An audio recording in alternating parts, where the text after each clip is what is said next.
Kumusta mga kaboxing? This is Boy Kalawang TV.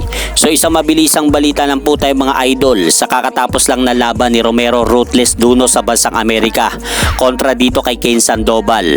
So sa kasamaang palad nga po, tinalo ang ating kababayang Pilipinong boksingero by 6 round technical knockout matapos tamaan ng isang solid body shot sa katawan si Romero Ruthless Duno upang mapalood nga po ito sa ika-6 na bahagi ng kanilang laban.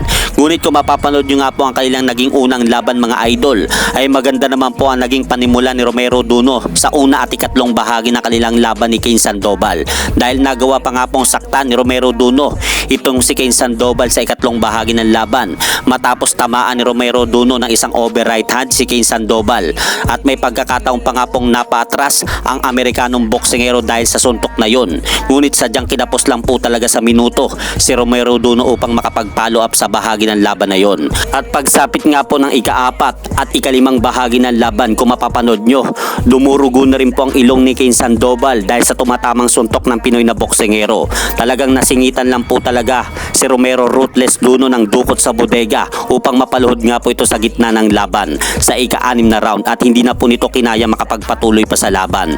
Kaya dito na rin po inihinto ng referee ang laban. Kaya dahil po dyan, panalo nga po si Kane Sandoval by 6 round technical knockout, at tumabanti na rin po ang malinis nitong kartada sa boxing sa 14 wins no losses with 12 knockout, habang bumagsak naman po ang kartada ni Romero Ruthless Duno sa 26 wins with 4 losses.